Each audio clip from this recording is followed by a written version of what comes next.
Assassin is one of Magic's oldest creature types. It made its debut on Alpha's Royal Assassin.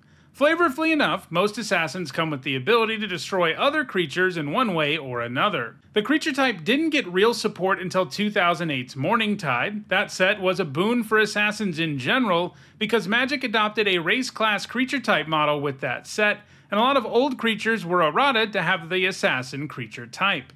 After Morningtide though, assassins still didn't get much in the way of support apart from a random card here or there, but in 2024, assassins have suddenly become a lot more important. This is because the creature type was included among the list of Outlaws in Thunder Junction, and the upcoming Universes Beyond set Assassin's Creed, unsurprisingly, heavily features the assassin creature type. With that in mind, I thought it would be a good time to take a look at assassins in an MTG Top 10. In all, there are 131 cards with the assassin type or that make assassin creature tokens, and in this video we'll be looking at the 10 that have left the biggest impact on competitive Magic. This video is sponsored by Card Kingdom. Use the links in the description to visit their store.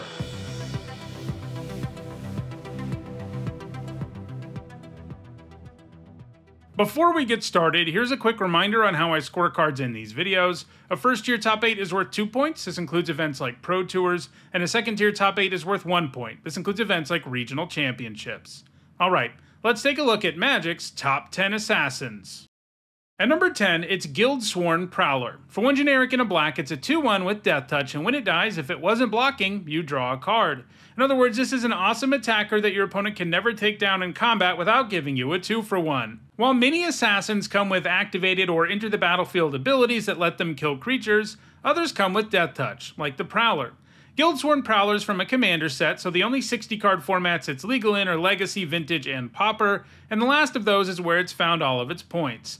Pauper is a format where only commons are legal, and all of its success in Pauper has come in Golgari control decks. These decks are made up almost entirely of cards that generate 2-for-1s, and the Prowler is great if you're looking to do that. Prowler is likely to gain more points in Pauper in the future.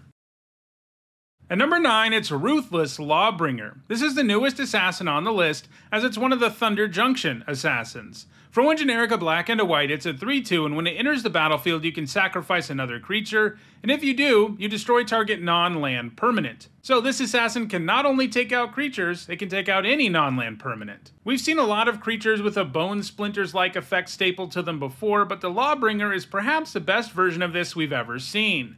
This is because it's fairly cheap and has passable stats, and it's far more flexible. The effect is really strong when you sacrifice something expendable, or you're using a deck that wants to sacrifice stuff for value anyway. The Lawbringer has quickly found a home in Pioneer Amalia Life decks. These decks are mostly about comboing Amalia and Wild Growth Walker to gain a bunch of life, but part of what makes the deck so consistent is using Court of Calling and Collected Company, both of which make it easier to grab cheap creatures from your deck. So lots of Amalia decks run a singleton Lawbringer to grab when it's at its best, and it can even deal with pesky cards that can shut down the life gain combo, like Roiling Vortex. The Lawbringer's in a great spot to keep gaining points in Pioneer, and while it hasn't broken into Standard yet, it wouldn't be a complete shock for it to see play there in the future, so it's going to be moving up the list going forward. At number 8, it's Queen Marchesa. For 1 generic, a red, a white, and a black, she's a 3/3 with Death Touch and Haste, and when she enters the battlefield, you become the Monarch. At the beginning of your upkeep, if an opponent is the Monarch, you put a 1/1 black assassin creature token with Death Touch and Haste on the battlefield. So, if you're the Monarch, that means you draw an extra card at the beginning of your end step. Your opponent can become the Monarch by doing combat damage to you, so the turn you play her, you're generally going to be getting a 2-for-1 right away, and even if your opponent can manage to take it from you, the free hasty assassin you get is pretty likely to get it back, and it's worth a full card too. Marchesa is from a conspiracy set, so the only 60 card formats she's legal in are Legacy and Vintage, and she's seen some sporadic play in the former over the years, usually as a sideboard card that can be brought in against opponents who don't have much in the way of interaction. The card advantage and damage she can dole out quickly can bury opponents who can't deal with her. At number 7, it's Vasa the Unseen. For 3 generic, a black and a green, she's a 5 loyalty planeswalker, and she qualifies for this list because of her ultimate, which is a -7 that makes 3 1/1 black assassin creature tokens with a super powerful line of text on them. Whenever this creature deals combat damage to a player, that player loses the game. In other words, these assassins assassinate your opponent. She's also got a +1 that makes it so any creature who damages Vraska until your next turn gets destroyed, and a -3 that lets you destroy a non-land permanent. So while she can't protect herself exactly, she does punish creatures that attack her while also being able to deal with a wide swath of permanents. She saw a lot of play in mid-range and control decks in Standard, where it wasn't unheard of for her to get her loyalty high enough to win the game with those assassins. Because she makes 3, your opponent is often going to be in a spot where they can't avoid losing the game on the next turn. She hasn't seen any play since rotating out of Standard though. At number 6, it's Thorn of the Black Rose. For 3 generic and a black, it comes with Death Touch, and you become the Monarch when it enters the battlefield. In a lot of ways, this is Queen Marchesa at home. It can generate a 2-for-1 thanks to Death Touch and Monarch status, and unlike Marchesa, the Thorn is a common, so she sees play in Pauper.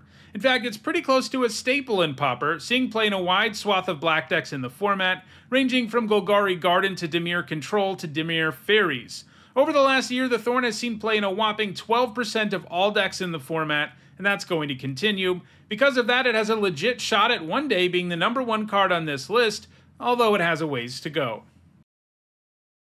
At number 5, it's Big Game Hunter. For 1 generic and 2 black, it's a 1/1 that assassinates a creature with power 4 or greater when it enters the battlefield. It also has Madness for 1 black, which means that if you discard it, you can cast it by paying its Madness cost. Adding a body to the board and killing an opposing creature is always a powerful play, and while paying 3 for this isn't the best thing ever, paying 1 is pretty sweet, especially against decks with lots of killable targets. It didn't see any play in formats with smaller card pools like Block Standard or Extended, but it's been successful in all of Magic's non-rotating formats. Legacy is where it found a home first in Survival of the Fittest decks. These were toolbox decks that could use Survival to easily search up cards that were good in a given situation. And Big Game Hunter had the added bonus of having Madness, so you could not only search it up with Survival, you could discard it with Survival to play it for the discount. And when you did that, you also aren't really going down cards to tutor up a creature. Survival of the Fittest got banned in Legacy in late 2010 though, and the Big Game Hunter hasn't seen play in that format since then. However, it's found some modest success in vintage survival decks, and more recently it's been played in Modern, first in decks that use Birthing Pod and later in decks that use Chord of Calling. It was also played in Hollow 1 decks in the format. These decks like to discard tons of cards using Faithless Looting or Burning Inquiry, so that Hollow 1 would often be free. Big Game Hunter was a card you could discard and still get value out of. The banning of Faithless Looting largely eliminated this deck from Modern, but the Hunter is still seeing play in toolbox decks in the format.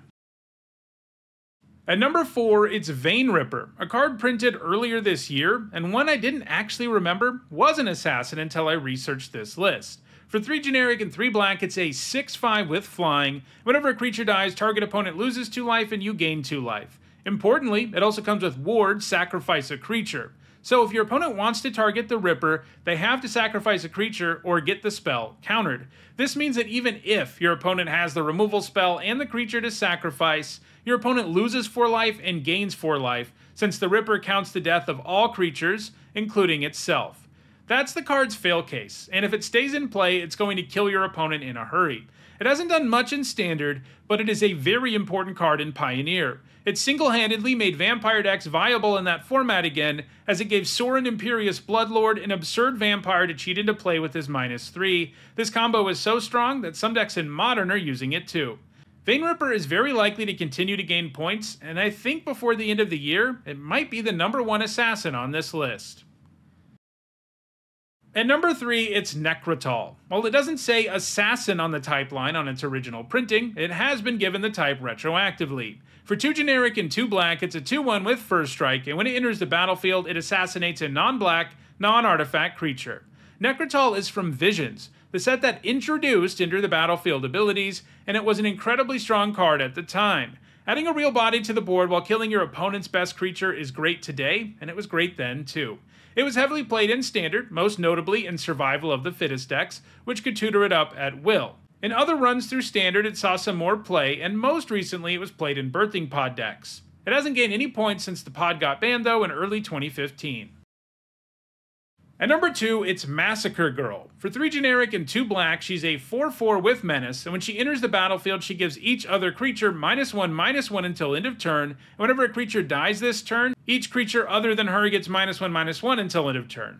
This triggers stacks too, so if the board is right, she can, well, massacre everything, since she'll keep giving -1/-1 for each creature that dies. In other words, she can frequently wipe the board apart from herself, and the 4/4 menace body you have left behind looks great on an empty board. She saw significant play in Standard, generally in Control decks, and she's still seeing some play in Pioneer. So she'll probably add more to her score in the future, but she's slowed down significantly since rotating out of Standard. And at number 1, it's Murderous Red Cap. For 2 generic and 2 red-black hybrid mana, it's a 2/2 with Persist, and when it enters the battlefield, it does damage equal to its power to any target. This creature can potentially be a 4/1 by trading with its 2/2 body and its 1/1 body, and by doing damage with each of those into the battlefield abilities. Basically, it's hard not to come out ahead with Murderous Red Cap in most scenarios. In Standard, it was played in decks like Black-White Tokens and Fairies on this strength alone. More notably, Murderous Red Cap was a key card in combo decks in formats outside of Standard. In particular, the Red Cap could be combined with Malira Sylvok Outcast and a Sacrifice Outlet to do as much damage to your opponent as you wanted. This is because Malira prevents the -1/-1 counter from ever going onto your creature, meaning it just keeps persisting every single time it dies. This combo was incredibly easy to put together in Modern, where you could use, a card we've talked about a lot in this video, Birthing Pod, to get the whole thing together way too consistently. Pod decks dominated Modern between 2012 and 2014, but then Birthing Pod, as I mentioned earlier, got banned in early 2015, and the Red Capper hasn't found much success since the banning, and its number 1 spot on this list is in very real danger, with Vein Ripper quickly gaining points. So those are Magic's top 10 assassins. Do you want to assassinate some creatures? Check out the description where you can find a direct Card Kingdom link for each card that appeared in the video. If you enjoyed this video, please like it and share it so that others can enjoy it too. If you want to make sure you catch future videos, don't forget to subscribe and turn on notifications. And if you want to catch up on past videos, including many more that look at creature types, you should see some playlists on your screen shortly. Thanks for watching.